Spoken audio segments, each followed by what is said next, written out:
Victim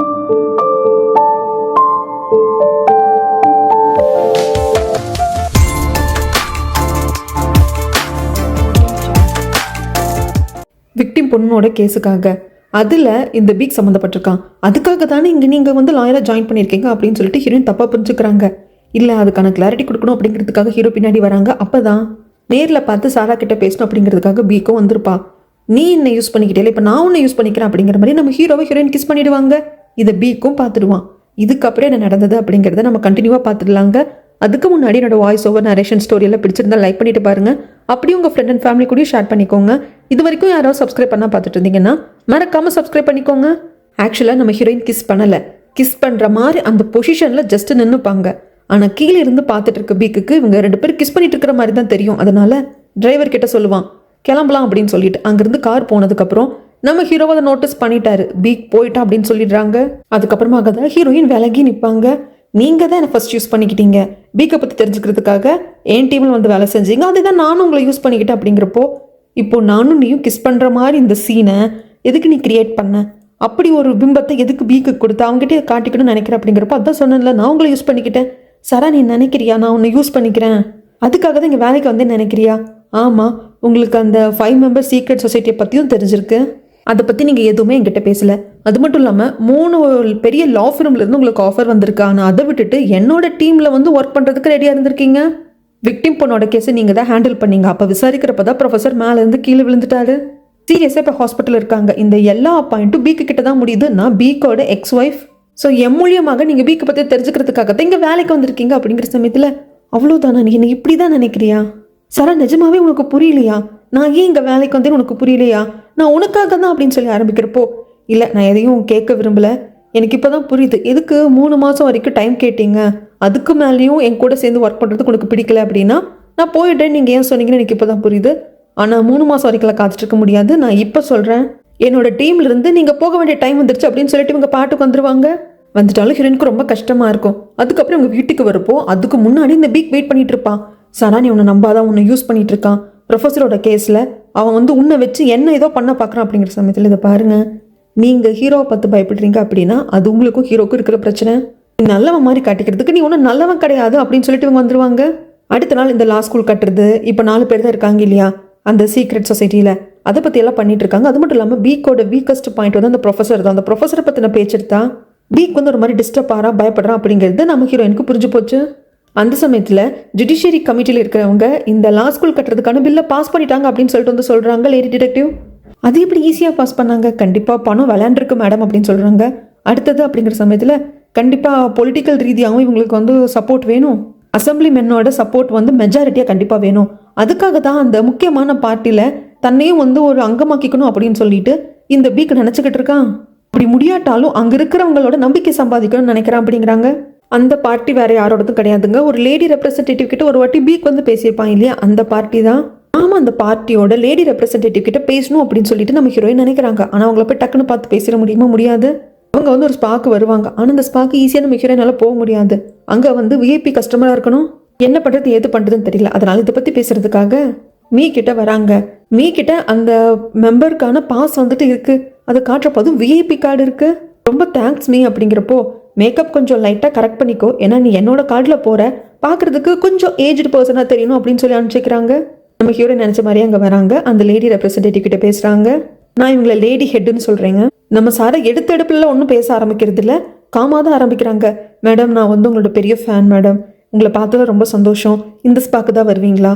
okay madam அப்படின்னு சொல்லிட்டு நம்ம சாரா கிளம்ப பார்ப்பாங்க. அப்போ தான் அந்த லேடி ஹெட் இருந்துட்டு, ஏமா டைவர்ஸ் சொல்யூஷன் அப்படின்னு சொல்லிட்டு நீங்கள் ஒரு கம்பெனி வச்சுருக்கீங்களே, அதன் வகையில் அந்த பீக்கை நார கிழிச்சது நீ தானே?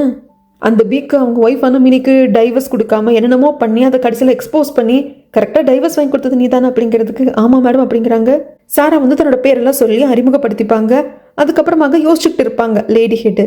நம்ம சாரா அதை பார்த்துட்டு, சரி மேடம் நீங்கள் ஏதோ கொஞ்சம் ஃப்ரீயாக உட்காந்துருக்கீங்க, ரிலாக்ஸ் பண்ணிட்டு இருக்கீங்க, நான் அப்புறமா வரேன் அப்படின்னு சொல்லிட்டு இங்கேருந்து கிளம்ப பார்க்க, சாரா ஒரு நிமிஷம், இங்கே டைவர்ஸ் மட்டும் தான் வாங்கி கொடுப்பீங்களா, இல்லை டைவர்ஸ் ஆகாமையும் தடுத்து நிறுத்துவீங்களா அப்படிங்கிறப்போ சாராக்கு ஒன்றும் புரியலை, நம்மளுக்கும் புரியலை. கண்டிப்பாக இந்த லேடி ஹெட்டுக்கு ஏதோ டைவர்ஸ் இஷ்யூ இருக்குன்னு மட்டும் நம்மளுக்கு புரியுது. இங்கே சீனை அப்படியே கட் பண்ண அந்த லேடி ஹெட்டோட வீட்டை தான் காட்டுறாங்க. ஒரு பையன் பொண்ணு இருக்காங்க, பொண்ணு தான் பெரியவன். ஸ்கூலுக்கு கிளம்பிட்டு இருக்காங்க. அதுக்கு முன்னாடி சாப்பிட்டு இருக்காங்க. அந்த சமயத்தில் நல்லா சாப்பிடுங்க அப்படின்னு பொண்ணுக்கு வந்து பால் கொடுக்குறாங்க. பால் குடிக்கணும், அப்போ தான் போன்லாம் ஸ்ட்ராங்காக இருக்கும். அப்படிங்கிறப்போ இப்படி பால் குடிச்சிக்கிட்டே இருந்தால் நான் பிக்கு மாதிரி ஆயிடுவேமா. என்னதான் பிஸியான லைஃப் ஸ்டைல் இவங்க தான் இருந்தாலும் குழந்தைங்களையும் நல்லா அக்கறையாக பார்த்துக்கிறாங்க அப்படிங்கிற மாதிரி காட்டுறாங்க. பையன்கிட்டையும் சொல்கிறாங்க ஃபர்ஸ்ட் வெஜ்ஜிஸ் எல்லாம் சாப்பிடணும் அப்படின்னு சொல்லிட்டு சரி கிளம்புற அப்படிங்கிற சமயத்தில் ஹஸ்பண்ட் வராங்க. நான் உங்ககிட்ட கொஞ்சம் பேசணும்னு சொல்லி கூப்பிடுறாங்க. கொஞ்ச நாள் இவங்க ஹஸ்பண்ட் இவங்க கிட்ட இருந்து டைவர்ஸ் வேணும்னு கேட்டுட்டு இருக்காங்க. இப்போ டைவர்ஸ் பேப்பர் கையில் வச்சுக்கிட்டு சைன் போட்டு கொடுன்னு சொல்கிறாங்க. அது மட்டும் இல்லாமல் இந்த லேடி ஹெட் என்ன சொல்கிறாங்கன்னா, என்றைக்குமே என்னோட அரசியல் வாழ்க்கையும் பர்சனல் வாழ்க்கையும் நான் ஒன்னோட ஒன்று மிக்ஸ் பண்ணதில் இல்லை, நல்லா தானே போயிட்டு இருக்குங்கிறப்போ நான் வந்து நீ ஏதோ ஃபேமிலி சரியாக பார்த்துக்கல, ப்ரொஃபஷனலையும் பர்சனலையும் போட்டு குழப்பிக்கிட்டு அப்படிங்கிறதுக்காக நான் டைவர்ஸ் கேட்கல, நம்ம நல்லதுக்காகவும் நம்ம குடும்ப நலனுக்காகவும் தான் டைவர்ஸ் கேட்குறேன் அப்படிங்கிறாங்க. இல்லைங்க, கண்டிப்பாக நான் டைவர்ஸ் கொடுக்க முடியாது அப்படின்னு சொல்லிடுவாங்க. அதுக்கப்புறம் நம்ம ஹீரோயினை இவங்களோட அந்த கட்சி ஆஃபீஸ்க்கே வர வச்சுக்கிட்டு இவங்க பேசுவாங்க. ஸ்பார்க்கு நம்ம ஹீரோயின் இவங்கள பார்க்கறதுக்காகத்தான் வந்திருக்காங்க அப்படிங்கிறத இந்த லேடி ஹெட்டால் ஈஸியாக கணிக்க முடிஞ்சிருக்கு. நானே கொஞ்ச நாளாக உன்னை வந்து பார்க்கணும் தான் நினச்சிட்டு இருந்தேன், அல்லது உன்னை காண்டாக்ட் பண்ணி தனியாக ஒரு இடத்துல மீட் பண்ணி பேசணும்னு நினச்சிட்டு இருந்தேன். ஏதோ டெலபதி மூலியமாக அது ஒர்க் ஆயிருக்க போல இருக்கு. அன்னைக்கு ஸ்பார்க்கு நீ வந்திருக்க, ஆனால் உண்மையை சொல்லு, கண்டிப்பாக அந்த ஸ்பார்க்கு நான் வருவேன்னு தெரிஞ்சு என்னை பார்க்கறதுக்காக தானே வந்தேன் அப்படிங்கிற சமயத்தில் ஆமான்னு சொல்கிறாங்க. என்ன ஏதுன்னு கேட்குறதுக்கு இல்லை, நம்பர் ஆஃப் லா ஸ்கூல்ஸை வந்து இன்க்ரீஸ் பண்ணணும் அப்படின்னு சொல்லிட்டு பீக்கோட தரப்பு நினச்சிக்கிட்டு இருக்கு. அதுக்கு அரசியல் ரீதியாக வந்து சப்போர்ட் கொடுக்குறது உங்கள் கட்சின்னு ஆரம்பிக்கிறப்போ நீ பீக்கு அந்த அளவுக்கு வெறுக்கிறியா அப்படிங்கிறப்போ ஹீரோயின் இருந்துட்டு வெறுக்கிறது அப்படிங்கிறது வேற, இது வேற அப்படிங்கிறப்போ சரிம்மா அந்த விஷயத்தில் எனக்கு டீப்பான எதுவும் வேண்டாம், நான் உன்னை இங்கே எதுக்கு கூப்பிட்டேன் அப்படிங்கிறத நான் சொல்லிடுறேன். அதுக்கப்புறமாக பீக் சம்மந்தப்பட்ட ஏதாவது ஒரு விஷயத்தில் உன்னோட ஏதாவது இன்புட் எனக்கு தேவைப்பட்டதுன்னா நான் அப்போ உன்னை கூப்பிடுறேன். என் கணவன் என்கிட்ட இருந்து டைவர்ஸ் வேணும்னு கேட்குறாங்க, ஆனால் எனக்கு டைவர்ஸ் வந்து கொடுக்கறதுக்கு விருப்பம் இல்லை அப்படிங்கிறப்போ நம்ம சாரா இருந்துட்டு சொல்கிறாங்க, புரியுது மேடம், இவ்வளோ பெரிய கட்சியோட ரெப்ரஸன்டேட்டிவ் நீங்கள், உங்களுக்கு டைவர்ஸ் ஆகுது அப்படிங்கிறப்போ உங்களோட அரசியல் வாழ்க்கை அப்படின்னு ஆரம்பிக்கிறப்போ சே நான் கட்சிக்காக என்னோட பர்சனல் லைஃப் அதை நான் மிங்கிள் பண்ணல, நான் என் குழந்தைங்களுக்காக யோசிக்கிறேன். ஏன்னா அவங்க என்னோட பயாலஜிக்கல் குழந்தைங்க கிடையாது, ஆனால் நான் பெருமையாகவும் கர்வத்தோடவும் சொல்லிப்பேன் அவங்க என் குழந்தைங்க தான் சொல்லிட்டு. என் ஹஸ்பண்டோட ஃபர்ஸ்ட் மேரேஜில் பிறந்த குழந்தைங்க தான் 2 பேர், ஒரு பொண்ணு ஒரு பையன். அவங்களோட அம்மா இறந்து போயிட்டாங்க, அதுக்கப்புறமாக தான் நான் இவரை கல்யாணம் பண்ணிக்கிட்டேன். ஆனால் என் குழந்தைங்கன்னா எனக்கு உயிர். டெக்னிக்கலி டைவர்ஸ் வாங்குற சமயத்தில் குழந்தைங்க யார் கூட இருக்கணும் அப்படின்னு வர்றப்போ நான் அவங்க பயாலஜிக்கல் மதரே கிடையாதுங்கிறப்போ எனக்கு என் குழந்தைங்களோட கஸ்டடி கிடைக்குமா, அப்படி கிடைக்கிறதா இருந்தால் எனக்கு டைவர்ஸ் ஓகே அப்படிங்கிறப்ப நம்ம ஹீரோயின் சொல்கிறாங்க கிடைக்காது மேடம், ஏன்னா பயாலஜிக்கல் ஃபாதர் உயிரோடு இருக்கிறப்போ அவங்க கிட்ட தான் குழந்தைங்களோட கஸ்டடி போகும், அதுக்காக தான் இந்த விவாகரத்தை வேண்டான்னு சொல்கிறேன் அப்படிங்கிறாங்க. ஓகே மேடம், இல்லை நான் உங்களுக்கு ஹெல்ப் பண்ணுறேன், என்ன எதுன்னு பார்க்குறேன் அப்படின்னு சொல்லிட்டு இவங்க வந்து ஆஃபீஸ்க்கு வந்துடுவாங்க. அங்கே வரப்போ இன்னும் மேனேஜர் ரெடி வந்திருக்க மாட்டாங்க, நம்ம ஹீரோ வந்திருக்க மாட்டாங்க. நம்ம ஹீரோயின் ஹேக்கர் கிட்டையும் லேடி டிடெக்டிவ் கிட்டையும் சொல்லுவாங்க, இது வரைக்கும் நம்ம டைவர்ஸ் கேஸை ஹேண்டில் பண்ணியிருக்கோம், டைவர்ஸ் வாங்கி கொடுத்துருக்கோம், அதில் இருக்கிற பிரச்சனைகளை தீர்த்து வச்சிருக்கோம், ஆனால் ஃபர்ஸ்ட் வாட்டி டைவர்ஸ் வாங்காமல் என்ன பண்ணுறது, அதை எப்படி தடுக்கிறது அப்படிங்கிறத பண்ண போகிறோம். ரொம்ப இன்ட்ரெஸ்டிங்காக இருக்குது மேடம்னு சொல்லிக்கிட்டே இருக்கிறப்போ மேனேஜர் லேடி வந்துருவாங்க, நம்ம ஹீரோ வந்துருவாங்க. நம்ம ஹீரோவை டக்குன்னு ஹீரோயின் பார்க்குற பார்வையில் ஒரு கோவம்லாம் தெரியும்.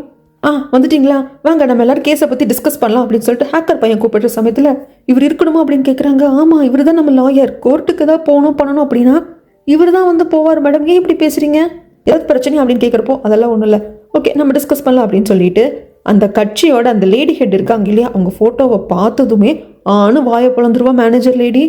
இந்த வாட்டி பெரிய கேஸ் போல் இருக்கே அப்படின்னு தான் அவளுக்கு தோணும். ஒவ்வொன்றா லேடி டிரெக்டிவ் சொல்லிக்கிட்டே வருவாங்க. 7 வருஷத்துக்கு முன்னாடி தான் இந்த லேடி ஹெட்டுக்கும் உங்கள் ஹஸ்பண்டுக்கும் கல்யாணம் ஆயிருக்கு, ஆனால் அவருக்கு ஏற்கனவே கல்யாணமாகி 2 குழந்தைங்க இருக்குது, ஆணொன்னும் பெண்ணொன்னும் இருக்குது. அதில் பொம்பளை பிள்ளை தான் பெரியவன். அவங்க ஃபர்ஸ்ட் ஒய்ஃப் இறந்ததுக்கு அப்புறமாக தான் செகண்ட் அந்த லேடி ஹெட்டை கல்யாணம் பண்ணிக்கிட்டாங்க.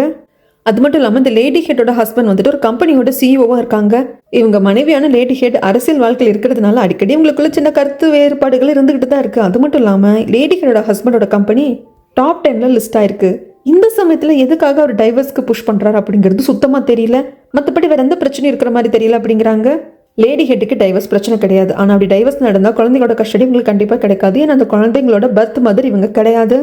இதை சொல்கிற சமயத்தில் நம்ம ஹீரோ கேட்பாங்க, இப்படி ஒரு பிரச்சனை இருக்கிறப்போ, அதாவது ஏற்கனவே திருமணமாகி குழந்தை இருக்கிறவங்க ஆணோ பெண்ணோ யாராவது கல்யாணம் பண்ணிக்க போகிறப்போ அந்த குழந்தைங்கள நான் தான் அந்த குழந்தையோட அம்மா அப்பா அப்படிங்கிற மாதிரி அடாப்ட் பண்ணிப்பாங்க. அப்படி ஒரு ரூல் இருக்குது. இந்த லேடி ஹெட் அவங்க ஹஸ்பண்டை திருமணம் பண்ணுறப்போ பொண்ணு ஒன்று பையன் ஒன்று 2 குழந்தைங்க இருக்கிற சமயத்தில் அந்த குழந்தைங்களுக்கு நான் தான் அம்மா அப்படிங்கிற மாதிரி ஒரு அடாப்ட் பண்ணியிருப்பாங்களா, அது லீகலாக பண்ணியிருக்காங்களா அப்படின்னு சொல்லி கேட்குறப்போ இல்லாதவங்க மிஸ் பண்ணிட்டாங்க அப்படிங்கிற சமயத்தில் அப்போ ரொம்ப கஷ்டம். டைவர்ஸ்க்கு அப்புறமாக குழந்தைங்களோட கஷ்டம் உங்களுக்கு கண்டிப்பாக கிடைக்காது.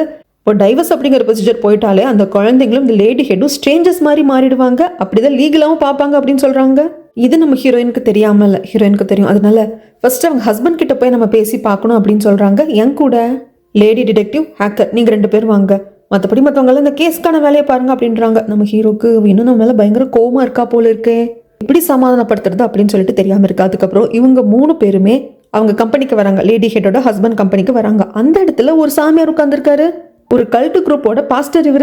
இவரு கையில் என்னென்னமோ என்றாரு, என்னென்னமோ குறி சொல்றாரு. இது எல்லாத்தையும் வேத வாக்கா அந்த ஹஸ்பண்ட் நம்புறாரு. இதை நம்பாம தான் நம்ம 3 ஆளுங்களும் உட்காந்துட்டு இருக்காங்க அப்படிங்கிறது அவருக்கு தெரியுது. அதனால ஒரு பாக்ஸ் எடுத்து வைக்கிறாரு ஹஸ்பண்ட். அதுல 12 ஜோடியாக் சைனோட சிம்பிள் இருக்கக்கூடிய காயின் இருக்கு, 12 காயின் இருக்கு. நீங்க இதுல எந்த காயின் வேணும்னு செலக்ட் பண்ணீங்க அப்படின்னா கையை கூட டச் பண்ணாம அது ஆகாயத்துல பறக்க வைப்பாரு பாஸ்டர்.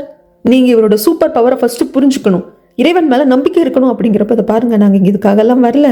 நீங்க உங்க மனைவி கிட்ட இருந்து டைவர்ஸ் வேணும்னு கேக்குறீங்க, அவங்க டைவர்ஸ் கொடுக்கறதுக்கு தயாரா இருக்காங்க, ஆனா குழந்தைங்களோட கஸ்டடி அவங்களுக்கு போய் சேரணும்.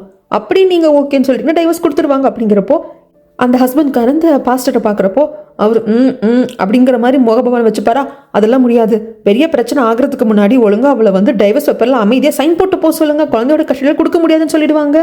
இதுக்கு மேலே ஹீரோயினுக்கு என்ன பண்ணுறதுன்னு தெரியல. அவங்க 2 பேரோட கூட்டிக்கிட்டு ஹீரோயின் வந்துடுவாங்க. இது என்ன மாதிரியான விஷயம், இப்படி ஒரு பாஸ்டர் சொன்னார் அப்படிங்கிறதுக்காக தன் மனைவியே டைவர்ஸ் பண்ணுவாங்களா அப்படின்னு கேட்குறாங்க. இப்போ ஹீரோயினுக்கு என்ன பயம் வந்துடுச்சு அப்படின்னா, ஒருவேளை அந்த குழந்தைங்களை பெத்த தகப்பம் அப்படிங்கிற முறையில் இவருக்கு உரிமை இருக்கு, குழந்தைங்களை இவர் வச்சு பார்த்துக்கிறதுக்கு. ஸோ டைவர்ஸ் கேஸில் இவர் பக்கம் குழந்தைங்க கஸ்டடி வந்தால் கூட நம்ம ஒன்றும் பண்ண முடியாது. ஆனால் இப்போ நடக்கிறதெல்லாம் பார்த்தா இந்த ஆளுங்க குழந்தை எப்படி வச்சு பார்த்துப்பான், ஒரு பாஸ்டரோட பேச்சை கேட்டு ஆடுறவன் எப்படி இது பண்ணுவான். சரி, இப்போ நம்ம அடுத்து என்னதான் பண்ணுறது மேடம்னு ஹேக்கர் பையன் கேட்குறப்போ ஃபர்ஸ்ட் அந்த பாஸ்டர் இருக்காங்க இல்லையா, இந்த ஹஸ்பண்ட் நம்பர் அந்த பர்சன், அவர் எப்பேற்பட்டவர் அப்படிங்கிறத கண்டுபிடிக்கணும்னு சொல்கிறாங்க. இங்கே அந்த ப்ரொஃபஸரை பார்க்கறதுக்காகவும் அவங்களோட பொண்ணு கிட்ட பணம் கொடுக்கறதுக்காகவும் நம்ம ஹீரோ ஹாஸ்பிட்டலுக்கு வராங்க. எப்பவும் இருக்கிற மாதிரி இந்த ப்ரொஃபஸரோட மனைவி ரொம்ப கோவமாக தான் இருக்காங்க. அந்த பொண்ணு பண கவரை வாங்கிக்கிறா. அப்பவும் கேட்குறாங்க, பீக்கோட இந்த லா ரூம்ல இருந்து இன்னும் உங்கள் அப்பா ஃபோன் கிடைக்கலையாமா அப்படின்னு கேட்குறப்போ, இல்லை சார் கிடைக்கலன்னு சொல்கிறா.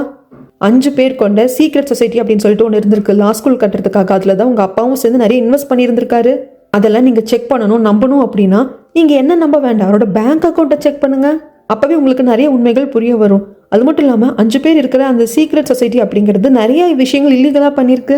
அதில் ஏதோ ஒன்று உங்கள் அப்பா மூலியமாக தெரிய வந்துடக்கூடாது அப்படிங்கிறதுக்காகத்தான் அப்படின்னு ஆரம்பிக்கிறப்போ, இப்போ என்ன பண்ண வரீங்க, என்ன சொல்ல வரீங்க, என் புருஷன் சாக கிடக்கிறாரு, பொழைப்பார என்னங்கிற நம்பிக்கை இல்லாமல் இருக்காரு, இப்போ அவரோட உயிர் கொஞ்சம் நஞ்சு இருக்கிறதே உங்களுக்கு பிடிக்கலையா, அவரை பொழைக்க விடாமல் அவரை குற்றவாளின்னு அக்யூஸ் பண்ண போறீங்களா அப்படிங்கிறப்போ நொந்து போயிடுறாரு ஹீரோ.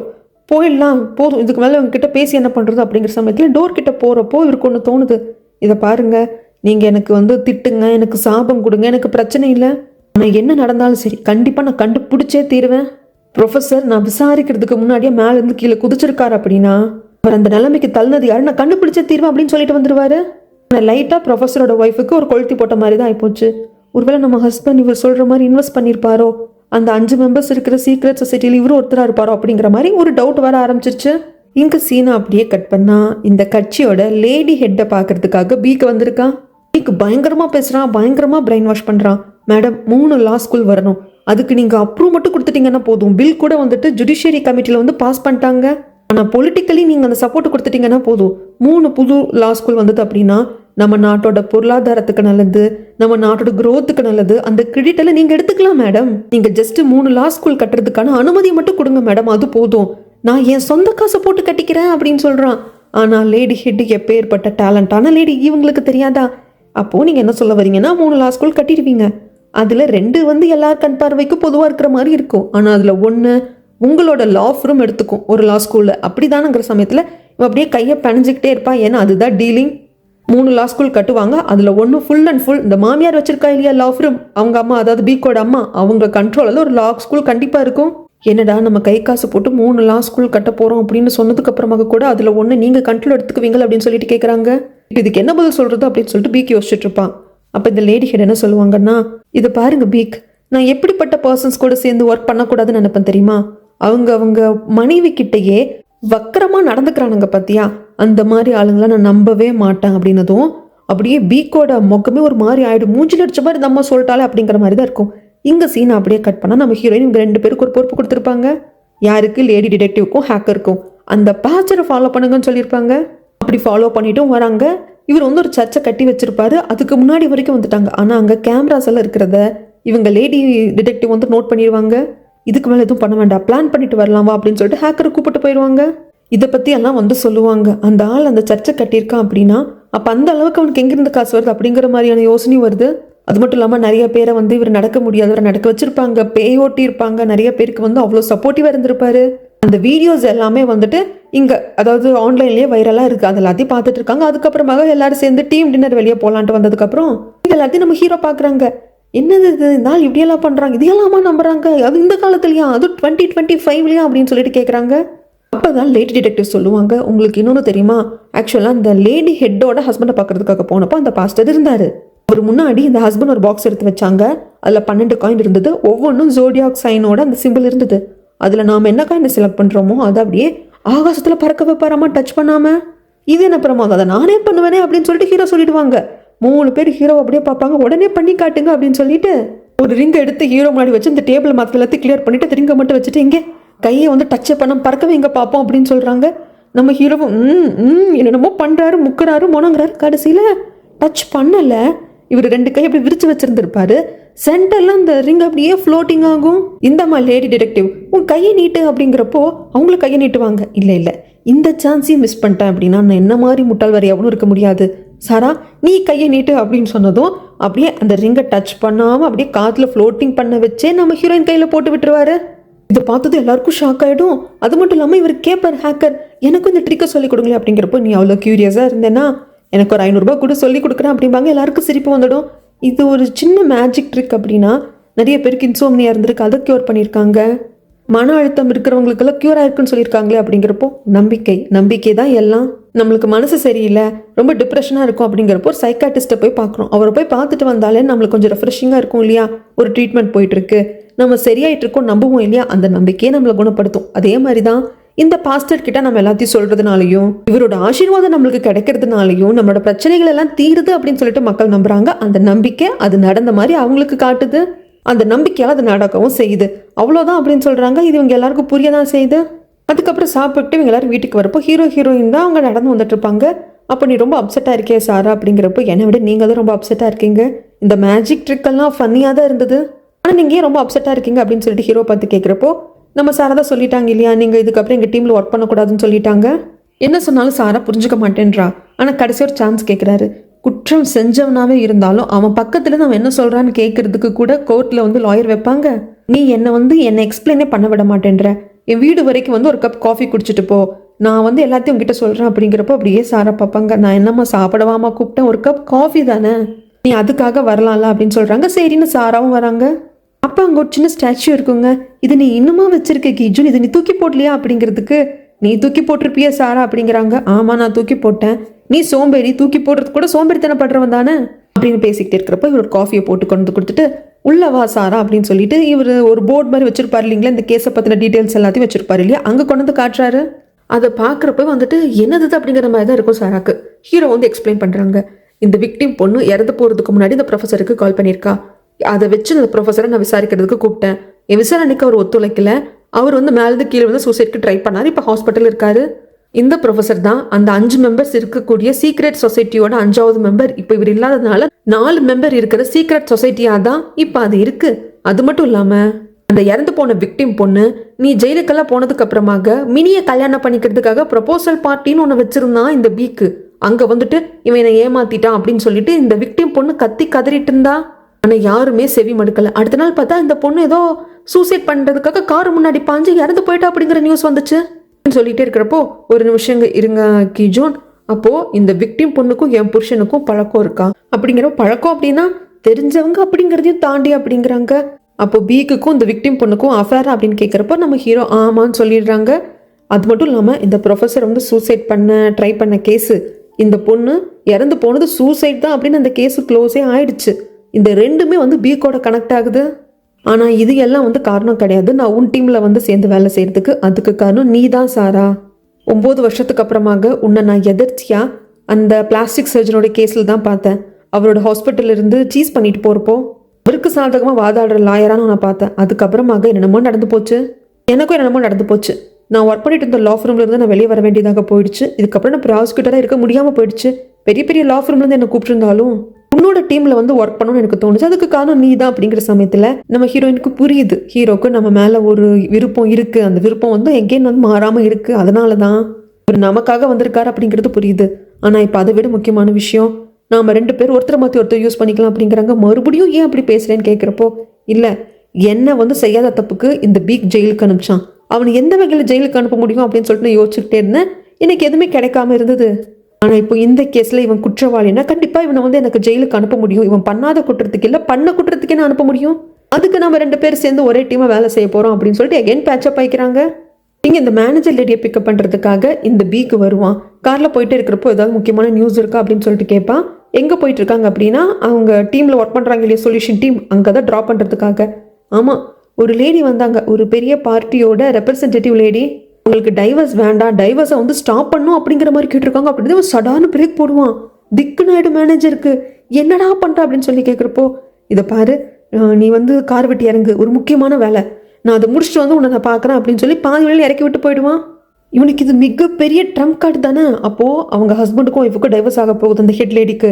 அது அந்த ஹெட் லேடிக்கு டைவர்ஸ் ஆக வேண்டாம்னு நினைக்கிறாங்க. இதை வச்சு ப்ளே பண்ணலாம் அப்படிங்கிற ஒரு முடிவுக்கு வராங்க. அப்படி ஒரு வேலை ஹெட் லேடிக்கு அவங்க ஹஸ்பண்டோட டைவர்ஸ் ஆயிடுச்சு அப்படின்னா கண்டிப்பாக இந்த பார்ட்டியோட ரெப்ரசன்டேட்டிவ் அங்கே இருக்க மாட்டாங்க. அடுத்து அந்த பதவிக்கு யார் வருவாங்க அப்படிங்கிறது கூட இந்த பீக்குக்கு தெரிஞ்சிருக்கு. வந்து எல்லாத்தையும் அலசி ஆராய்ச்சி யோசிச்சுட்டு அவங்க அம்மாவை பார்க்கறதுக்காக வந்திருக்கான். கடைசியாக போனப்போ அவங்க அம்மா வந்து ப்ளேம் பண்ணிட்டு போயிருப்பான். நீ டைவர்ஸ் பண்ண சொன்னேன்னு சாராவை டைவர்ஸ் பண்ண, கல்யாணம் பண்ணிக்கோன்னு சொன்னதால மினியை கல்யாணம் பண்ணிக்கிட்டேன், இன்றைக்கி நான் இருக்கிற நிலைமைக்கு காரணமே நீ தான் அப்படின்னு சொல்லி ப்ளேம் பண்ணிட்டு போயிருப்பான் இல்லையா. அதனால் கொஞ்சம் தயங்கி தான் கேட்குறான். இந்த மாதிரி அந்த ஹெட் லேடிக்கும் அவங்க ஹஸ்பண்டுக்கும் டைவர்ஸ் ஆகிற மாதிரி இருக்குது. அப்படி டைவர்ஸ் ஆனாங்கன்னா அந்த கட்சிக்கு அடுத்ததாக வர்றவர், அவர் பேர் வந்து ஹேன். உங்களுக்கு வந்து ஹேனை பற்றி தெரியும். உங்கள் ஹெல்ப் இருந்தது அப்படின்னா கண்டிப்பாக வந்து என்னால் இந்த வாட்டி நல்லா மூவ் பண்ண முடியும். உங்களால் ஹேனை வந்து ஹேண்டில் பண்ண முடியுமா அப்படின்னு சொல்கிற சமயத்தில் என்னடா நினச்சிட்டு இருக்க, என்னை பார்த்து உனக்கு எப்படி தெரியுது, ரொம்ப அவமானமாக இருக்கு எனக்கு, ஒரு சின்ன விஷயத்துக்கு கூட உன்னால் ஹேண்டில் பண்ண முடியல அப்படிங்கிற சமயத்தில், அம்மா இந்த ஒரு வாட்டி மட்டும் ஹெல்ப் பண்ணுமா, அதுக்கப்புறம் நான் ஹேண்டில் பண்ணிப்பேன் அப்படிங்கிறப்போ, இதை பாரு, இன்னொரு வாட்டி நான் பண்ணதுனால தான் உன் லைஃப் இப்படி இருக்குது, இந்த பிரச்சனை வந்தது என்னை ப்ளேம் பண்ணேன்னு வச்சுக்கோ, இந்த லா ஃபிலிம்லேருந்து ஒரு பேப்பர் கூட உனக்கு கொடுக்க மாட்டேன்டா அப்படின்னு திட்டி விட்டுருவாங்க. வேற வழி, சரிம்மா ஐம் சாரி, நான் ஒத்துக்கிறேன் அப்படின்னு சொல்லிட்டு அடுத்தடுத்து வேலை பண்ண ஆரம்பிச்சிடுறான் இந்த பீக்கு. இந்த பீக்கு இப்போ என்ன பண்ண போறான்னா, இவங்ககிட்ட கிடைச்சிருக்க நியூஸ் அப்படிங்கிறது ரொம்ப பெரிய விஷயம். அந்த ஹெட் லேடியோட ஹஸ்பண்ட் டைவர்ஸ் பண்ணுறதுக்காக காத்துட்டு இருக்காருன்னு சொல்லிட்டு, அந்த ஹெட் லேடியோட ஹஸ்பண்ட் யார் பேச்சு கேட்டு தனியாக பண்ணிட்டு இருக்காங்க, அந்த பாஸ்டர். இது எல்லாத்தையும் விசாரிச்சுட்டான். அந்த பாஸ்டரோட வீட்டுக்கே வந்து சிஇஓவோட டைவர்ஸ் கேஸ் எல்லாம் நல்லபடியாக ஸ்மூத்தாக தானே போயிட்டு இருக்கு அப்படின்னு கேட்குறப்போ, தம்பி யாரு நீன்னு அந்த பாஸ்டர் கேட்குறப்போ, நான் யாருன்னு சொல்றதுக்கு முன்னாடி நான் கரெக்டான ஆளை தான் மீட் பண்ணியிருக்கேனா அப்படிங்கிறத ஜஸ்ட் செக் பண்ணிக்கிட்டேன் அப்படிங்கிறாங்க. அப்படியே சீனை கட் பண்ணா அடுத்த நாள் ஒரு வீடியோ வைரல் ஆகுது.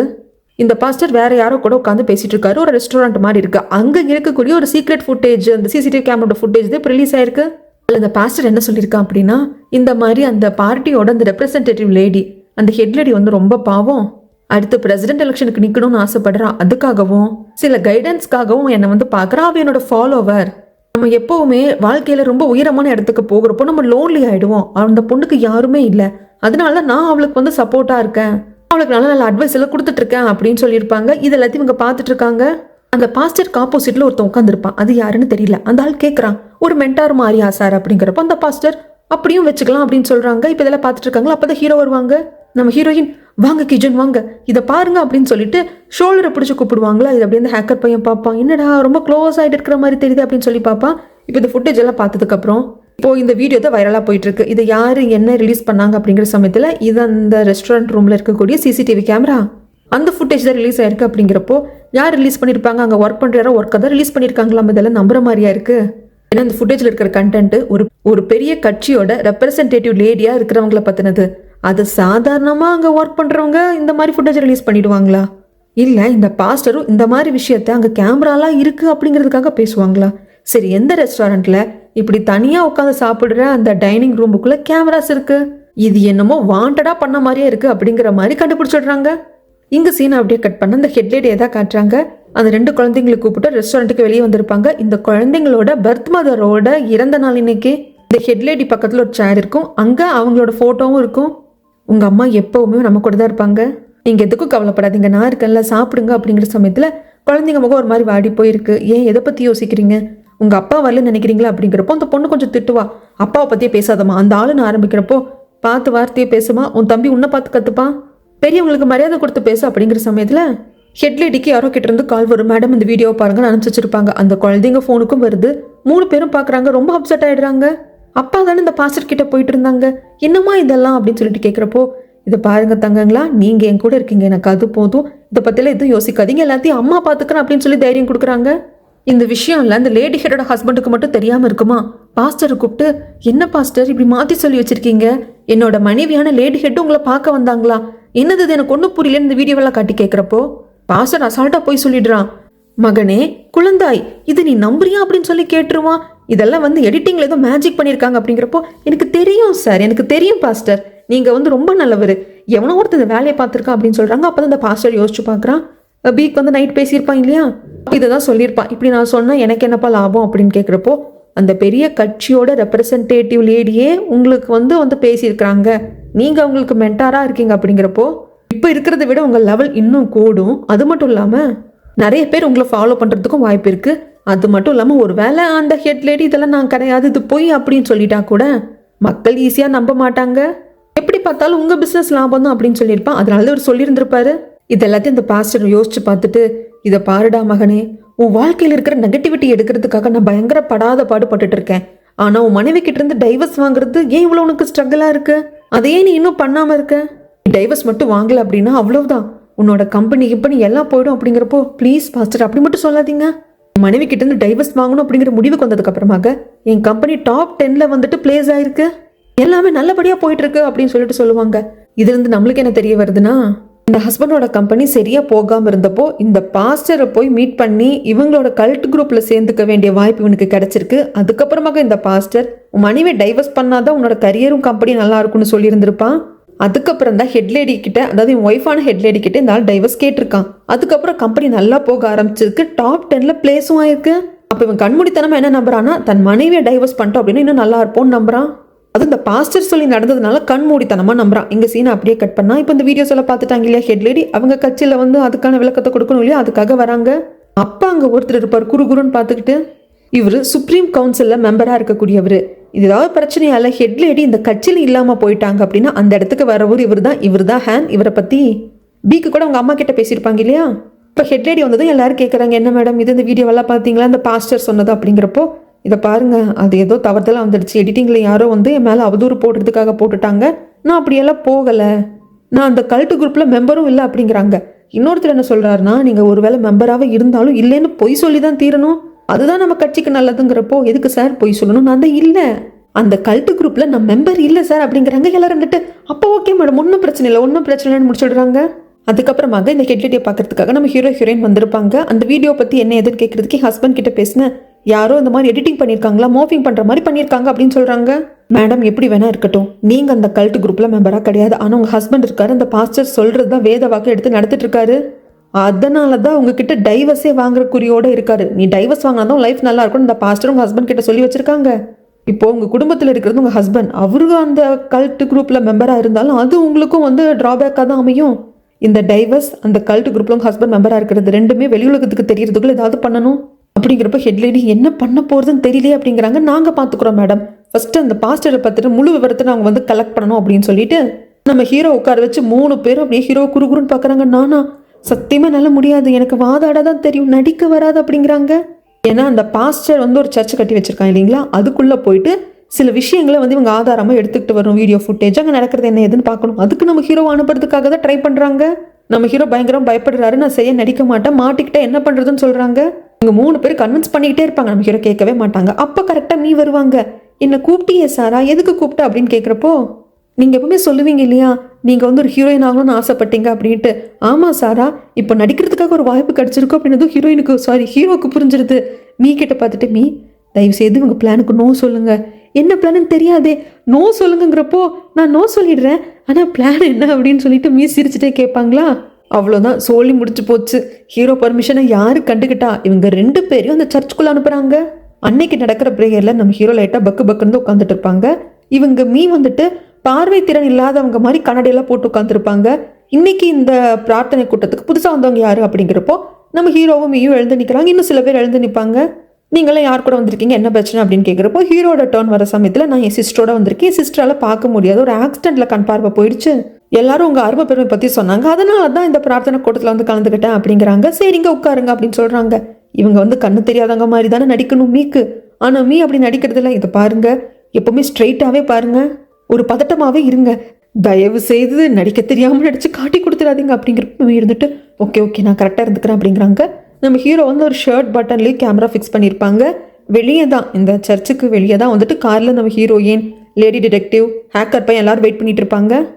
அதுக்கப்புறமாக இங்கே ஜன்னல் கதவு எல்லாத்தையும் மூடிடுவாங்க. அந்த இடமே இருட்டாயிடும். அப்புறம் கேன்சர் நோயால் பாதிக்கப்பட்ட ஒருத்தரை வந்து ஸ்ட்ரெச்சரில் கொண்டு வருவாங்க. இவர் அவங்க போர்வைக்குள்ளே கையை விட்டு ரத்தமெல்லாம் தெரிக்கும். கடைசியில் இந்த கேன்சர் கட்டி இவர் கையாலே எடுத்துருவார். இதெல்லாம் பார்த்துட்டு உங்களால் தான் எங்களுக்கு மறுவாழ்வு கொடுக்க முடியும் அப்படின்னு சொல்லிட்டு எல்லாரும் பயங்கரமாக புலம்புவாங்க. இது எல்லாமே ஹீரோ வச்சிருக்க அந்த கேமராவில் வந்துட்டு ரெக்கார்ட் ஆகிட்டே இருக்கு. இதெல்லாம் முடிச்சதுக்கு அப்புறமாக வாங்க குழந்தைங்களா, இன்னைக்கு புதுசாக வந்தவங்க யார், அவங்கெல்லாம் ஃபர்ஸ்ட் வாங்க அப்படிங்கிற சமயத்தில் லைட்டாக அந்த இடத்துல இருந்து எஸ் ஆயிடணும் அப்படின்னு சொல்லிட்டு வெளியே வராங்க. எதை நோக்கி அப்படின்னா, அந்த ஸ்ட்ரெச்சரில் கேன்சர் நோயோட வந்தவருக்கு கேன்சர் நோய் குணமாய் போச்சு, பாஸ்டர் சரி பண்ணிட்டாரு. அதுக்கப்புறம் அந்த ரத்தம் ஆயிருக்கிற பெட்ஷீட் எல்லாத்தையும் லாண்ட்ரி ரூமுக்கு எடுத்துகிட்டு போவாங்க. அதுக்கு பின்னாடியே ஃபாலோ பண்ணுற 2 பேர் வருவாங்க. ஒரு பர்சன் கேட்பாங்க, நீங்கள் எதுக்கு இங்கே வரீங்க? இல்லை, நாங்கள் ஃபஸ்ட் டைம் புதுசாக வரோம், பிரார்த்தனை கூட்டம் எங்கே நடக்கும் அப்படிங்கிறப்போ இதோ பக்கத்தில் இருக்கிற ரூமில் கூட நடக்கும் அப்படிம்பாங்க. அந்த ஆளோட கண்ணில் மண்ணை தூர வரைக்கும் அங்கே இங்கேன்னு கொஞ்சம் வந்து வேலையை காட்டிட்டு அந்த லாண்ட்ரி ரூமில் அந்த ரத்தம் படிஞ்ச பெட்ஷீட் எல்லாத்தையும் வச்சுட்டு அவன் போயிடுவான். வெளியே போனதுக்கு அப்புறமாக இவங்க உள்ளே வருவாங்க. நான் வேணா கண்ணை மூடிக்கட்டுமா, கண்ணை மூடிக்கிட்டு நடிச்சாதான் என்னால் கரெக்டாக நடிக்க முடியுது அப்படிங்கிறப்போ நம்ம ஹீரோ சொல்லுவாங்க, மீ வேண்டாம், இந்த இடமே பார்க்கறதுக்கு பயங்கர பயமாக எனக்கு இருக்குது, நீங்கள் கண்ணை திறந்தே இருங்க, பிரச்சனை வந்து அப்போ தான் எஸ்கேப் ஆக முடியும். இப்போ நான் லாண்ட்ரி ரூம்குள்ளே போகிறேன், ஏதாவது தடையம் கிடைக்குதான்னு பார்க்குறேன், வெளியே நீங்கள் இருங்க, ஏதாவது சவுண்டு யாராவது வந்தாங்கன்னா எனக்கு சிக்னல் கொடுங்க அப்படின்னு சொல்லிட்டு உள்ளே போவார்.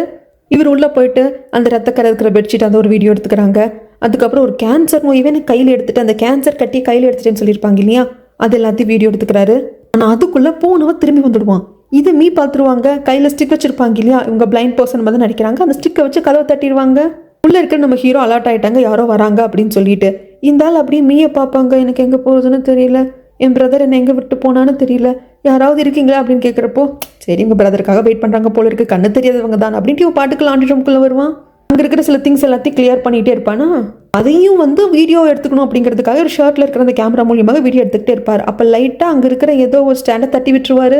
இடம் இங்கே சவுண்டு வருதுன்னு அந்த பர்சன் கரெக்டாக வந்து பார்க்கறதுக்குள்ளே வெளியே இருந்து கொஞ்சமா அங்கே பெரிய பிரச்சனையாச்சுன்னு கூப்பிடுறாங்க. ஏன்டா எல்லாத்துக்கும் என்னையே கூப்பிடுறீங்க, ஒரு சின்ன பிரச்சனை கூட நீங்கள் சமாளிக்க மாட்டீங்களா அப்படின்னு சொல்லிட்டு என்ன எதுன்னு பார்க்கறதுக்கு இந்த ஆள் வெளியே போயிடுவோம். அதுக்கப்புறம் நம்ம ஹீரோ வெளியே வந்தவர் மீ கிட்ட நம்ம உடனே இங்கிருந்து போயிடணும், உயிருக்கே ஆபத்தானாலும் ஆச்சரியப்படுறதுக்கு இல்லை, வாங்க போலான்னு வெளியே கூப்பிட்டு வர்றப்போ அங்கே என்ன பிரச்சனை நடந்துட்டு இருக்கு அப்படின்னா, கூப்பிடியா அந்த பாஸ்டரை, அந்த ஆள் சொல்லி தான் நான் என் பொண்ணுடைய டைவர்ஸ் பண்ணேன், இப்போ எல்லாமே தப்பாக நடந்துட்டு இருக்கு, ஏன் என் வாழ்க்கைக்கு எடுத்தா அவன், கூப்பிடியான்னு சொல்லிட்டு ஒருத்தர் வந்து கத்திட்டு இருப்பாரு.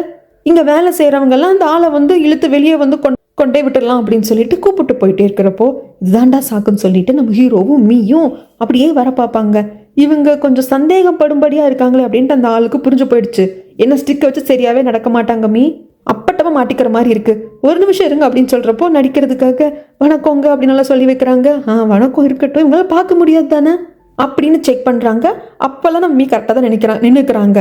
அந்த ஆள் மூஞ்சில் ஒரு குத்து விடலான்னு வர்றப்போ என்ன பண்ணுறீங்க அப்படின்னதும் அப்போ உங்களால் பார்க்க முடியும் தானே அப்படிங்கிற சமயத்தில் ஹீரோ தான் சமாளிக்க வர அங்கேருந்து மீ ஓட ஆரம்பிச்சிருவாங்க.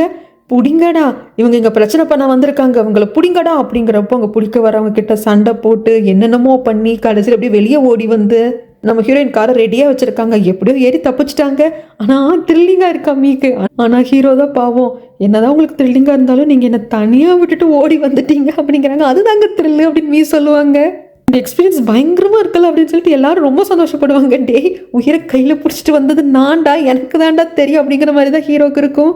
அதுக்கப்புறமாக இவங்க எடுத்த வீடியோ எல்லாத்தையும் இந்த ஹெட்லரோட ஹஸ்பண்ட் கிட்ட வந்து போட்டு காட்டுறப்போ அவன் என்ன நம்புவானா, அவன் தான் கண்மூடித்தனமா அந்த பாஸ்டர் நம்புறான்ல, நீங்கள் என்ன ஏதோ வீடியோ வந்துட்டு நீங்களாம் ஒன்று கிரியேட் பண்ணி இந்த மாப்பிங்கெல்லாம் பண்ணி காட்டுறீங்க, நம்ப மாட்டான் அப்படின்னு சொல்லிட்டுவான். இதை பாருங்க, நம்புறதும் நம்பாதும் உங்கள் இஷ்டம், நீங்கள் என்னமோ பண்ணிட்டு போங்க.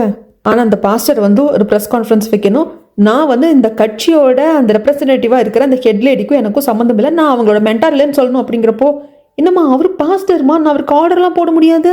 சரி, நீங்கள் ஆர்டர் போட வேண்டாம், நாங்கள் இந்த வீடியோவை நாளைக்கு போஸ்ட் பண்ணிடுறோம் ஆன்லைனில், மக்கள் இது எல்லாத்தையும் பார்த்துக்கிட்டோம், நாங்கள் ஃபேப்ரிகேட் பண்ணோமா இந்த வீடியோவை என்னங்கிறது அவங்க கண்டுபிடிச்சிக்கிட்டோம், அப்படி பண்ணாலும் என் ஒய்ஃப் தானே பாதிக்கப்படுவா அப்படிங்கிறப்ப இதை பாருங்கள், உங்கள் ஒய்ஃப் எங்ககிட்ட கேட்டுக்கிட்டது இந்த டைவர்ஸ் வேண்டாம் நடக்கக்கூடாது அப்படிங்கிறது தான், அதுதான் எங்கள் வேலையை தவிர்த்து அவங்கக்கிட்ட எல்லா பர்மிஷனையும் கேட்டு பண்ணணுங்கிற அவசியம் எங்களுக்கு இல்லை. அப்படியே இந்த வீடியோ வர்றதுனால உங்கள் ஒய்ஃபுக்கு மட்டும் பாதிப்பு இல்லை, உங்களுக்கும் தான் பாதிப்பு. ஏன்னா இவ்வளோ பெரிய கம்பெனியோட சிஇஓவாக இருக்கிற நீங்கள் இந்த கல்ட்டு குரூப்பில் ஒரு மெம்பராக இருக்கீங்க அப்படிங்கிறதும் அந்த பாஸ்டரோட பேச்சை கேட்டு தான் நீங்கள் செயல்படுறீங்க அப்படிங்கிறது நாளைக்கு தெரிய வந்ததுன்னா உங்கள் கம்பெனியோட க்ரோத் என்னத்துக்காகிறது. இப்போ கொஞ்சம் ரீசெண்டாக தானே உங்கள் கம்பெனி ஸ்டாக் மார்க்கெட்டில் ஃபஸ்ட்டு 10 பிளேஸில் பிளேஸ் ஆயிருக்கு. அப்புறம் உங்கள் விருப்பம் அப்படின்னு சொல்லிட்டு உங்களுக்கு நாளைக்கு வரைக்கும் நான் டைம் கொடுக்குறேன், நீங்கள் யோசிச்சு சொல்லுங்கள், இல்லைன்னா நாங்கள் என்ன பண்ணுவோமோ பண்ணிப்போம் அப்படின்னு சொல்லிட்டு ஹீரோ ஹீரோயின் 2 பேர் சொல்லிட்டு வந்துடுவாங்க. அதுக்கப்புறமாக இந்த ஹஸ்பண்ட் போய் பாஸ்டரை பாப்பா, இந்த மாதிரி வீடியோலாம் வந்துட்டு வெளியே வந்துச்சுன்னா நம்மளோட கல்ட்டு குரூப்புக்கு தான் கெட்ட பேர். என் மனைவிக்கு நீங்கள் ஒரு மென்டாராக இருக்கீங்க அப்படிங்கிற மாதிரி ஒரு வீடியோ வந்தது இல்லையா, நான் நம்புகிற பாஸ்டர் அது உண்மை கிடையாது, யாரும் ஃபேப்ரிகேட் பண்ணியிருக்காங்க. ஆனால் அப்படி ஒரு வீடியோ வந்துருச்சு, அதில் இருக்கிறது உண்மை கிடையாது, நான் அப்படி பேசல அப்படின்னு நீங்கள் ஒரு தெளிவு கொடுத்துருங்க. அப்படிங்கிறப்போ எதுக்கு தெளிவு கொடுக்கணும்? இந்த மாதிரி 1000 வீடியோ வந்தாலும் சரி, அந்த ஹீரோயின் வச்சிருக்கிற வீடியோ வந்தாலும் சரி, நம்மளோட மெம்பர்ஸ் நம்மளை தப்பாக நினைக்க மாட்டாங்க அப்படிங்கிறாங்க. பாஸ்டர் புரியுது, ஆனால் எல்லாரும் எப்படி இருப்பாங்க நம்மளால எப்படி சொல்ல முடியும்? இப்போதான் என் கம்பெனி நல்லா வளர்ந்து வந்துட்டு இருக்கு, ஸ்டாக் மார்க்கெட்டில் ஃபஸ்ட்டு 10 பிளேஸில் பிளேஸ் ஆயிருக்கு, எல்லாமே அப்புறம் டவுனில் போயிடும் அப்படிங்கிறப்ப அப்படியே இவர் யோசிக்கிறாரு. அதுக்கப்புறமாக ப்ரொஃபஸரை பார்க்கறதுக்காக ஹாஸ்பிட்டலுக்கு நம்ம ஹீரோ வருவாங்க. அந்த சமயத்தில் இப்போ அந்த பீக்கு கூட இந்த ப்ரொஃபஸருக்கான ஹாஸ்பிட்டல் பில்லை சரியாக கட்டுறதில்ல போல இருக்கு. நம்ம ஹீரோ கொடுக்கறது கொஞ்சம் பணம் தாங்க, அது பத்தாது, இன்னும் நிறைய பணம் தேவைப்படும். அந்த பீக்கு கொடுத்துட்டு இருந்தா இப்போ கொடுக்கறதில்ல போல இருக்கு. ஸோ ரிசப்ஷனில் மேடம் இந்த ஒரு மாதம் மட்டும் கொஞ்சம் அட்ஜஸ்ட் பண்ணிக்கோங்க, கொஞ்சம் டிலேவாக தான் கட்டுவோம்னு சொல்லிட்டு ப்ரொஃபஸரோட ஒய்ஃப் பேசிகிட்டு இருப்பாங்க. அது நம்ம ஹீரோ பார்க்க அவங்களும் ஹீரோ பார்த்துருவாங்க. ஹீரோ தான் இவங்களை தனியாக கூப்பிட்டு பேசுவாங்க. இப்போது இந்த ப்ரொஃபஸரோட ஒய்ஃப் ஹீரோ கிட்ட பேசுகிற அளவுக்கு கொஞ்சம் ரெடியாக தான் இருக்காங்க. இன்னும் உங்கள் ஹஸ்பண்டோட ஃபோன் கிடைக்கல தானே அப்படிங்கிறதுக்கு கிடைக்கல அப்படிங்கிறாங்க. பீக் டைரெக்டாக ஹெல்ப் பண்ணாமல் அசிஸ்டன்ட் மூலியமாக ஹெல்ப் பண்ணுறான். ஆனால் அவன் தான் ஹெல்ப் பண்ணுறான் அப்படின்னு சொல்கிறத மறைச்சிடுறான். அது சீக்கிரட்டாக இருக்கட்டும்னு அவன் நினைக்கிறான். ஆனால் உங்கள் கணவன் கஷ்டப்பட்டு சம்பாரிச்ச எல்லா பணத்தையும் அந்த 5 மெம்பர் இருக்கிற சீக்ரெட் சொசைட்டியில் தான் இன்வெஸ்ட் பண்ணியிருக்காங்க லா ஸ்கூல் கட்டுறதுக்காக. சரி, அப்படியே இருந்தாலும் இதுக்கும் பீக்குக்கும் என் புருஷனுக்கு என்ன சம்பந்தம்? என் புருஷன் விசாரணை எப்போ மேலேருந்து கீழே குதிக்க வேண்டிய அவசியம் என்ன அப்படிங்கிறப்போ, இதை பாருங்க மேடம், நீங்கள் டவுட் ஆகணும், சில விஷயங்களில் நீங்கள் சந்தேகப்படணும், அதுக்காக தான் நான் காத்துக்கிட்டு இருக்கேன். 5 மெம்பர் சொசைட்டியில் உங்கள் ஹஸ்பண்டும் ஒருத்தர்னா அதில் இன்னொருத்தன் பீக்கு ஏன் அவனை எக்ஸ்போஸ் பண்ணிக்காமல் இருக்கான், உங்ககிட்ட பேசாமல் இருக்கான்? உங்கள் ஹஸ்பண்ட் இன்வெஸ்ட் பண்ண பணத்தை இந்தாங்க, உங்கள் ஹஸ்பண்ட் இவ்வளோ பணம் இன்வெஸ்ட் பண்ணியிருக்காரு, இப்போ அவர் உயிருக்கு போராட்டமாக இருக்காரு, இதை வச்சுக்கோங்க, நீ ஏன் கொடுக்காம இருக்கான்? உங்கள் ஹஸ்பண்டோட ஃபோனை வேணும்னு அவங்க அசிஸ்டன்ட் வாங்கிட்டு போயிருக்கான், இது இன்னும் உங்ககிட்ட இருந்து வராமல் இருக்குது, இது எல்லாமே நீங்கள் சந்தேகப்படுறதுக்காக நான் வெயிட் பண்ணிட்டு இருக்கேன் மேடம்னு எழுந்து வந்துடுவார். இங்கே டீமில் லேடி டிடெக்டிவும் ஹேக்கரும் தான் இருப்பாங்க. எல்லாரும் கிளம்பியிருப்பாங்க. இவங்க தான் கடைசியாக கிளம்புறது. வெளியே போய் சாப்பிட்டு கிளம்பலாம் அப்படின்னு சொல்லிட்டு பேசிக்கிட்டே வந்துகிட்டே இருக்கிறப்போ திடீர்னு ஒருத்தர் வருவார். 2 பேரும் ஹஸ்பண்ட் ஒய்ஃப்னு நினைக்கிறேன். அது ஹஸ்பண்ட் பயங்கர கோபத்தில் இருக்கான், பயங்கரமாக இந்த ஹேக்கர் பையனை போட்டு அடிக்கிறான். என்ன தைரியம் தான் என் பொண்டாட்டி நீ செடியூஸ் பண்ணுவா அப்படின்னு சொல்கிற சமயத்தில் அந்த ஒய்ஃப் இல்லைங்க அடிக்காதீங்கன்னு சொல்லிக்கிட்டே இருப்பான். அப்போ லேடி டிடெக்டிவ் தான் சொல்லுவாங்க, இதை பாருங்க, இவன் கொஞ்சம் ப்ளே பாய் தான், எல்லா பொண்ணுகிட்ட பேசி பழகுவான், ஆனால் கல்யாணமான பொண்ணுகிட்ட அப்படி பண்ண மாட்டான். அப்படி அவங்க பொண்டாட்டி கிட்ட பழகிருக்கான் அப்படின்னா கண்டிப்பாக அவங்க கல்யாணமானவங்க இவனுக்கு தெரிஞ்சிருக்காது அப்படிங்கிறப்போ அந்த புருஷங்கார பொண்டாட்டி திரும்பி பார்க்குறப்போ, ஆமாங்க, நான் கல்யாணமான பொண்ணுன்னு ஹேக்கர் கிட்ட நான் வெளிக்காட்டிக்கவே இல்லை அப்படின்னு சொன்னதும், என்னதான் இருந்தாலும் என் பொண்டாட்டி நீ எப்படிடா செடியூஸ் பண்ண போச்சு அப்படின்னு சொல்லிட்டு பயங்கரமாக போட்டு அடிச்சிருவான். கடைசியில் லேடி டிடெக்டிவ் தான் இடையில போலீஸில் நான் கம்ப்ளைண்ட் பண்ணிடுவேன், உங்கள் ஒய்ஃப் மேலேயும் தப்பு இருக்குது அப்படின்னு சொல்லிட்டு அந்த ஆளையும் அந்த ஒய்ஃபையும் அனுப்பிச்சிருப்பாங்க. அதுக்கப்புறம் டேப்லெட்ஸ் எல்லாம் கொண்டு வந்து கொடுத்துட்டு ஹாட் பேக் எல்லாம் கொடுத்துட்டு காஃபியும் போட்டு கொண்டு வந்து கொடுத்துட்டு, தேங்க்ஸ், நீ எனக்கு ரொம்ப ஹெல்ப் பண்ணியிருக்க, என் பக்கம் ஸ்டாண்ட் எடுத்ததுக்கு நன்றின்னு ஹேக்கர் சொல்கிற சமயத்தில், இதை பாருடா, நீ பார்க்குற பொண்ணுங்க பின்னாடியெல்லாம் சுற்றுற டைப் தாங்கிறது எனக்கு தெரியும், பட் நீ கல்யாணமான பொண்ணுங்க கிட்ட கணக்கு வச்சுக்கிற அளவுக்கு கேடு கெட்டவன் கிடையாதுன்னு எனக்கு நம்புகிறேன். அந்த பொண்ணோட தப்பு, அவள் கல்யாணமானவ அப்படிங்கிறத சொல்லியிருக்கணும் இல்லையா, ஸோ கில்ட்டாலாம் ஃபீல் பண்ணாத அப்படின்னு சொல்லிட்டு இவங்க பேசுகிற ஒவ்வொரு வார்த்தையும் ஹேக்கருக்கு எப்படி தெரியுமா இருக்கும்? நான் ஏன்டா எங்கெங்கேயோ தேடிட்டு இருக்கேன், எனக்கானவன் என் கண்ணு முன்னாடியே நிற்கிறாளே அப்படிங்கிற மாதிரி தான் ஹேக்கருக்கு இருக்கும். லேடி டிடெக்டிவும் தலையில் கொண்ட மாதிரி போட்டிருப்பாங்களா, அதை கரெக்ட் பண்ணி மறுபடியும் போடுறப்போ, அடடா என்ன அழகா இருக்கா, பார்த்துக்கிட்டே இருக்கலாம் போல் இருக்கே அப்படிங்கிற மாதிரி தான் இந்த ஹேக்கர் மைண்டில் தோணும். ஆனால் கடைசியில் அவனையும் அடிச்சுப்பான். இல்லை இந்த லேடி டிடெக்டிவ் என் டைப் கிடையாதுன்னு அடிச்சுக்குவான். என்னடா ஆச்சு உனக்கு, ஏன் லூஸ் மாதிரி பண்ணிட்டு இருக்கு அப்படின்னு சொல்லிட்டு அவங்க போயிடுவாங்க. ஆனால் லேடி டிடெக்டிவ் மேலே இந்த ஹேக்கர் பையனுக்கு ஒரு காதல் வர ஆரம்பிச்சிருச்சு. இங்கே அந்த பாஸ்டர் ரெடி ஆகிட்டு இருக்காரு. ரெடி ஆகிக்கிட்டு அந்த பீக்குக்கு கால் போட்டு கொடுக்க சொல்லி, இதை பாருப்பா பீக்கு, என்னை அந்த பொண்ணுக்கு மென்டாருன்னு நான் சொல்லியிருந்தேன் இல்லையா, அது ஃபேப்ரிகேட் பண்ண வீடியோ, அது ரிலீஸ் பண்ணது யாருன்னு தெரியல, கண்டுபிடிச்சு அவங்க மேலே கேஸ் போட போகிறேன் அப்படின்னு சொல்லிட்டு நான் ஒரு அறிக்கை விட போகிறேன். எப்படி, நான் சொல்கிறது கரெக்டு தானே? என்ன இப்படி பண்ணிட்டு இருக்கீங்க? நம்மளுக்குள்ள டீலிங்கும் கிடையாது, கீலிங்கும் கிடையாது. இதுக்கப்புறமாக நம்ம 2 பேரும் தனித்தனி பாதையில் போகிறோம் அப்படின்னு சொல்லிட்டு காலை கட் பண்ணிடுவாங்க. அதுக்கப்புறமாக அசிஸ்டண்ட்டை கூப்பிட்டு, ஹேண்ட் கிட்ட எனக்கு ஒரு மீட்டிங் வேணும், அதுக்கான ஏற்பாடு பண்ண அப்படிங்கிறாங்க. ஹேனுங்கிறது யாரும் தெரியும் இல்லைங்களா, அந்த கட்சியோட ரெப்ரசன்டேட்டிவாக இருக்கிற லேடி ஹெட் இல்லை அப்படின்னா அந்த இடத்துக்கு வரவர் தான் ஹேன். அவர்கிட்ட தான் ஒரு மீட்டிங்கை ஏற்பாடு பண்ணணும்னு சொல்கிறான். இங்கே அப்படியே சீனை கட் பண்ணால் அந்த ப்ரொஃபஸர் இருக்கிற ஹாஸ்பிட்டலில் தான் காட்டுறாங்க. நம்ம ஹீரோவை வர சொன்னதே ப்ரொஃபஸரோட ஒய்ஃப் தான். வந்ததும் இந்த ஃபோனை கொடுக்குறாங்க. அது மட்டும் இல்லாமல் ஹஸ்பண்டோட பேங்க் அக்கௌண்ட்ஸு, அந்த பணம் பே பண்ணது எல்லாத்தையும் நான் செக் பண்ணேன். 5 மெம்பர்ஸ் அப்படின்னு சொல்லிட்டு ஒரு கம்பெனியோட பேர் இருந்தது. அந்த பேருக்கு இவர் 1 மில்லியன் அனுப்பிச்சிருக்காரு. அதுக்கப்புறமாக தான் நான் பீக்கோட லா ஃபிர்முக்கு போயிட்டு எனக்கு இந்த ஃபோன் வேணும்னு கேட்டால் அவங்களும் கொடுத்துட்டாங்க. நம்ம ஹீரோ அந்த ஃபோனை வந்து ஆன் பண்ணியெல்லாம் பார்க்குறாங்க. இப்போ லாக் எல்லாம் கிடையாது, அந்த செக்யூரிட்டி கோடோ லாக்கோ எதுவுமே கிடையாது. உள்ளே போனால் கால் லாக் எல்லாம் டெலீட் ஆகிருக்கு. என்னங்க இதுங்கிறதுக்கு இதை நான் பார்த்ததும் கேட்டேன். அவங்க ஃபோனில் இருக்கிற அந்த செக்யூரிட்டி கோடை எடுக்கணும் இல்லையா, அதுக்கப்புறம் தானே ஃபோனை வந்து பார்க்க முடியும். அந்த டைமில் டெலீட் ஆயிடுச்சுன்னு அசால்ட்டாக சொல்லிட்டாங்க. ஆனால் அவங்க சொல்கிறது போய்ங்கிறது எனக்கும் தெரிஞ்சுது. ஆனால் என்னால் என்ன பண்ண முடியும், எல்லாத்தையும் கேட்டு நான் பேசாமல் வந்துட்டேன் அப்படிங்கிறாங்க. மேடம் நீங்கள் கவலைப்படாதீங்க, டேட்டாவை ரெக்கவர் பண்ண முடியும் அப்படின்னு சொல்லிட்டு இந்த ஃபோனை அவங்க பர்மிஷனோட எடுத்துக்கிட்டு வந்து ஹேக்கர் பையன்கிட்ட கொடுக்குறாங்க. எல்லாத்தையுமே டெலீட் பண்ணிட்டாங்கப்பா, ரெக்கவர் பண்ண முடியுமா அப்படின்னு கேட்குறப்போ தாராளமாக பண்ண முடியும், அதுக்கான சாஃப்ட்வேர் எங்கிட்ட இருக்குது அப்படின்னு சொல்லிட்டு ரெக்கவர் பண்ணி கொடுக்குறாங்க. நம்ம ஹீரோக்கெல்லாம் ஒரே சந்தோஷம். ஹேக்கரை கட்டி பிடிச்சி முத்தமெல்லாம் கொடுக்குறாங்க.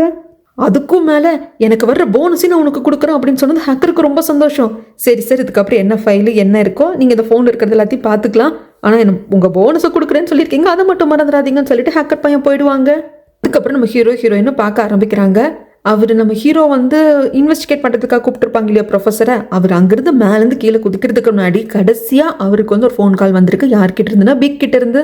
அந்த ஃபோன் கால் வந்த டைமிங் டேட் எல்லாம் பார்த்துக்கிட்டே இருக்கிற சமயத்தில் அந்த இடத்துல என்ன நடந்தது அப்படிங்கிறது நம்ம ஹீரோயினால் பார்க்க முடியுது அப்படிங்கிற மாதிரி நம்மளுக்கு காட்டுறாங்க. நம்மளுக்கு கொஞ்சம் ஈஸியாக புரியணும் அப்படிங்கிறதுக்காக. இப்போ எங்கே வரும் அப்படின்னா இந்த ப்ரொஃபஸர் விசாரிக்கிறதுக்காக நம்ம ஹீரோ கொண்டு உட்கார வச்சிருக்காங்க. அப்போது இந்த ப்ரொஃபஸருக்கு கொஞ்சம் டைம் கொடுத்துட்டு ஹீரோ வெளியே இருந்திருப்பாங்க இல்லையா, அப்போ இந்த ப்ரொஃபஸர் வந்து கொஞ்சம் பதட்டமாக இருந்திருப்பாரு. அந்த சமயத்தில் இவரோட ஃபோனில் இருந்துட்டு இந்த பீக்குக்கு மெசேஜ் அனுப்பிச்சிருப்பாரு. இதை பாரு, நான் என்னோட பேங்க் அக்கௌண்ட் நம்பர் கொடுக்குறேன், நான் உனக்கு கொடுத்த அந்த 1 மில்லியன் பணத்தை எனக்கு ரிட்டர்ன் கொடுத்துரு அப்படின்னு சொல்லி அனுப்பிச்சிருப்பாங்க. அப்போ பீக் வந்து திருப்பி கால் பண்ணுவான். ஆனால் இப்போ இங்கே கால் பண்ணி பேசுகிற சுச்சுவேஷன் இல்லை இல்லையா, அதனால அந்த காலை கட் பண்ணிட்டு கால் பண்ணாத, நீ ஃபர்ஸ்ட் என்னோட பணத்தை திருப்பி கொடுத்துரு, நான் பேங்க் அக்கௌண்ட் நம்பர்ஸ் எல்லாம் என்னோட டீட்டெயில்ஸ் அனுப்புறேன் அப்படின்னு சொல்றப்போ இந்த பீக் இப்போ எங்கே இருக்கான் அப்படின்னா இவங்க சீக்கிரட்டாக ஒரு இடத்துல மீட்டிங் போடுவாங்க இல்லையா, அந்த இடத்துல இருப்பான். இப்போ அந்த இடத்துலயும் நம்ம ஹீரோயின் என்ன பார்க்குற மாதிரி நம்மளுக்கு காட்டுவாங்க.